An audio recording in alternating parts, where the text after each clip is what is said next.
네, 안녕하십니까. 오늘은 4월 21일 부활 제4주일입니다. 오늘 일독서는 사도행전 4장. 네, 우리 그동안에 쭉 묵상을 많이 했죠. 우리가 구원받는 데 필요한 이름은 그리스도 예수님밖에 없습니다. 네, 화답성 시편 118편. 집 짓는 이들이 내버린 돌 모퉁이의 머릿돌이 되었네. 시편 118. 이 독서는 요한 1서 3장, 지난 주일은 2장, 이번 주일은 요한 1서 3장. 우리는 하느님의 자녀입니다. 세상이 우리를 알지 못하는 까닭은 세상이 하느님을 알지 못하기 때문에, 그래서 하느님의 자녀를 알지 못하는 것입니다. 오늘 복음은 요한복음 10장 착한 목자 주일, 착한 목자. 주님께서 나는 착한 목자다. 자, 성경 본문 보시겠습니다.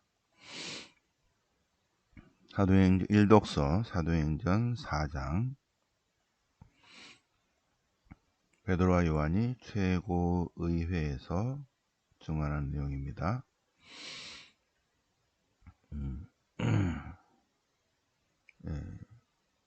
사도들이 예수님의 순환과 죽음과 부활에 대해서 가르치는 것을 불쾌히 여겨서 사도들을 붙잡아서 감옥에 가두었습니다. 그러면서 그 다음날 예루살렘 사도회의가 열렸어요. 그 자리에 한나스와 가야파, 많은 대사제들이 모였습니다. 당신들은 무슨 힘으로, 누구의 이름으로 이런 일을 합니까? 그러자 베드로가 백성의 지도자들과 원로 여러분,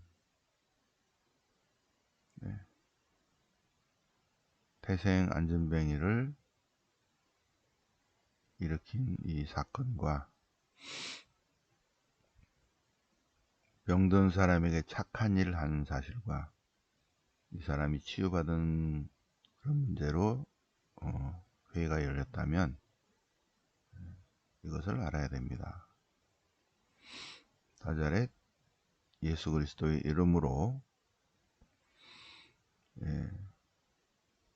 십자가에 못 박았지만 하나님께서 죽은 이를 가운데서 다시 일으키신 그분의 이름으로, 그분의 능력으로 이 사람이 치유되었습니다.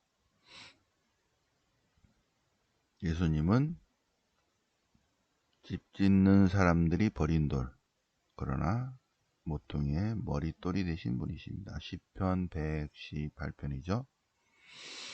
예수님 말고는 어느 누구에게도 구원이 없습니다. 사람들이 구원받는 데 필요한 이름은 그리스도 예수님밖에 없습니다. 4장 11, 12, 412 말씀 노트에 한번 적어 보시기 바랍니다. 시편 118편 한번 적어 보세요. 굉장히 중요하니까. 주님을 찬송하라, 좋으신 분이시다. 주님의 헤세드, 주님의 사랑, 주님의 자애는 영원하시다. 집 짓는 이들이 내버린 돌, 그 돌이 모퉁이의 머릿돌이 되었네. 집 짓는 이들이 내버린 돌, 그 돌이 모퉁이의 머릿돌이 되었네. 이는 주님께서 이루신 일, 놀랍기만 하다. 주님께 감사하라. 주님께 감사 찬미 찬양 드려라. 111편 22절. 118, 119가 제일 길죠, 그죠? 그 앞에 118편 22절. 집 짓는 이들이 내버린 돌 그 돌이 모퉁이의 머릿돌이 되었네. 시편 118편 한번 쭉 한번 29절까지 옮겨주시기 바랍니다. 네. 자, 요한일서 3장 앞에 부분에요. 이 독서는 하느님께서 당신의 그 크신 사랑으로 우리가 하느님의 자녀가 되게 하였습니다. 과연 우리는 하느님의 자녀입니다. 하느님의 자녀는 하느님 나라의 상속자입니다. 하느님 나라의 상속자는 하느님께 다 우리 거예요. 그죠? 하느님의 영원하심, 영원성, 하느님의 거룩하심, 성성.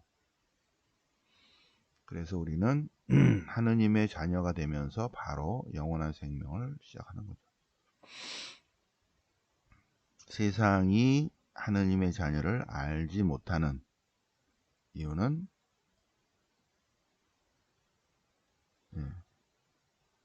세상이 그분을 알지 못하기 때문이다. 세상 사람들이 하느님을 알지도 못하고 그분을 사랑하지도 않고 그래서 그분을 신뢰하지도 않고 세상이 그분을 따라가지도 않죠. 그러니 하느님의 자녀 모르죠. 네, 하느님의 자녀. 하느님의 자녀는 아무나 되는 게 아니죠. 그죠? 은총이 있어야 되는 것입니다. 자, 요한복음 10장 착한 목자에 관한 내용이요. 착한 목자.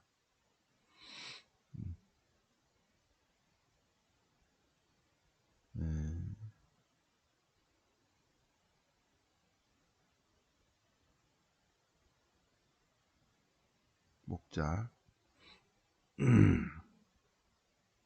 양들의 목자다. 양들의 목자. 양은 목자의 목소리를 알아듣는다. 그래서 목자는 양들을 불러, 하나하나 불러. 내 목소리를 알아들어. 그러니까 양들은 목자를 따라가죠. 이끌어낸 다음에 목자가 앞장서고 양들은 그를 따른다. 양들은 그의 목소리를 알기 때문이다. 양들은 목자의 목소리를 알아듣는다. 네. 못 알아듣는 양들은 그 목자의 양이 아니죠. 자, 주님은 착한 목자다. 먼저 양들의 문이다 하십니다. 양들의 문이다. 그래서 그리스도라는 문을 통해서 들어오면 누구나 구원받는다. 자, 11절부터 여기까지가 오늘 복음입니다. 주님은 착한 목자. 착한 목자는 양들을 위해서 목숨을 내어놓는다. 삭구는 목자가 아니기 때문에 위험 상황에서 도망가 버린다. 그래서 양떼들이 죽고 흩어진다. 양들에게 관심이 없다. 그가 착한 목자인지 아닌지는 양들에 대한 관심입니다. 무엇에 관심이 있는가? 주 관심사가 뭔가? 주 관심사가 양들인지 자기의 명예인지 돈인지 세속인지 관심, 주 관심사가 뭔가? 그는 착한 목자인 척하지만 삭꾼이야. 삭꾼은 양들에게 관심이 없어. 주 관심사가 다른 데 있어. 14절 주님은 착한 목자.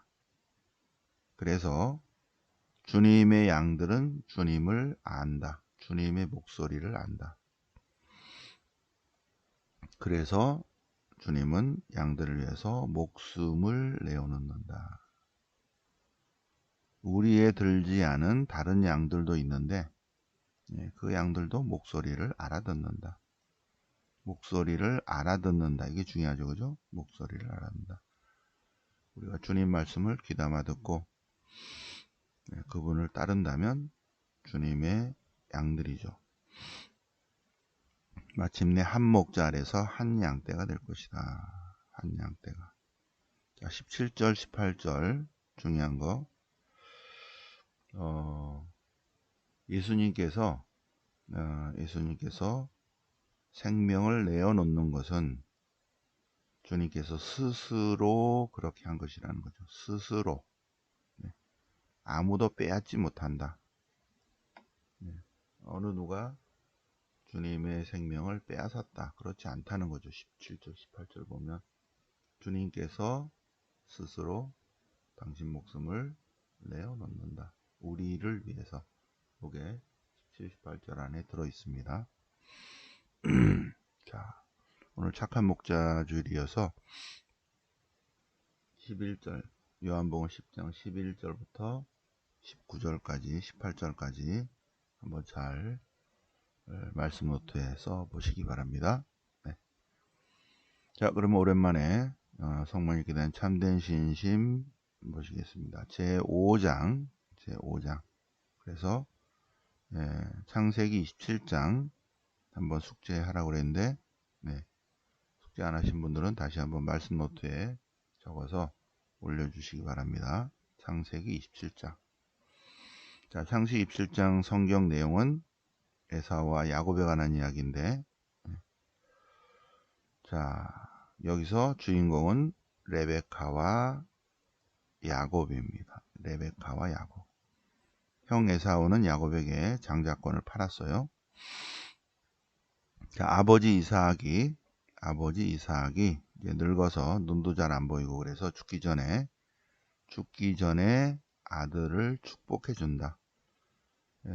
영적인 그리고 세속적인 재산, 재물, 축복 이것을 이제 아들에게 주려고 큰아들을 불러서 성찬을 마련해 오라. 그런 다음에 큰아들에게 축복해 주겠다. 그런데 레베카가 이 모든 걸 알고 야곱이 받도록 했다는 것입니다. 그래서 성찬을 준비하고 레베카는 보관해둔 에사의 옷을 해서 분장을 시켰다. 자, 이삭은 야곱에게 목소리를 듣고 목소리는 야곱인데 만져보니까 또 냄새 맡아보니까 에사오야. 그래서 이삭은 식사를 하고 야곱에게 입을 맞추고 냄새를 맡고 그러고 비로소 야곱을 축복했다. 모든 하늘의 은총과 축복 그리고 이삭의 모든 세속적인 재물을 다 사인해서 야곱에게 줬다. 야곱을 자기의 모든 재산의 주인으로 만들었다. 그런 후에 다 사인하고 나니까 이삭이 왔어요. 그래서 아버지 축복해 주세요. 이미 끝났는데 어떻게 이렇게 됐습니까? 야곱이 이렇게 했나 보다. 근데 이삭은 이 일이 잘못되었음을 알고 놀랐지만 자기의 축복을 취소하지 않았다. 이렇게 된 일에는 반드시 섭리가 있었을 것이다. 주님의 섭리 그리고 그 축복이 유효하다고 선언했다는 내용입니다. 근데 여기서 이제 교부들이 이것에 대해서 에사오는 너무 세속적이고 야곱은 어머니에게 충실했다. 이런 교부들이 해석을 하니까 우리 참된 신심 루도비코 성인께서도 185, 186 쭉 이제 교부들의 해석을 근거로 또 나름대로 해석을 합니다. 야곱은 이제 교부들의 해석이에요. 교부들과 성서 해설자들은 야곱은 하느님의 자녀의 상징이고 에사우는 세속의 사람이다. 세속의 사람이다. 그래서 에사우의 행동을 보면 에사우는 항상 물질이 풍부해. 그리고 집에 남아있지 않아. 그래서 늘 자신의 힘과 솜씨만 믿고 밖에서 일을 해. 특히 어머니 레베카에 별로 효도를 하질 않아. 효도하는 일에 별로 관심이 없어. 그는 먹는 거를 좋아해서 탐식가다. 그래서 배고프니까 자신의 장자권을 팔아 넘겼어요. 팔아 넘겨놓고 또 뺏어갔다고 난리야. 그리고 시기와 질투가 심해. 그런데 이러한 에사오의 행동은 세속의 자녀들이 취하는 태도다.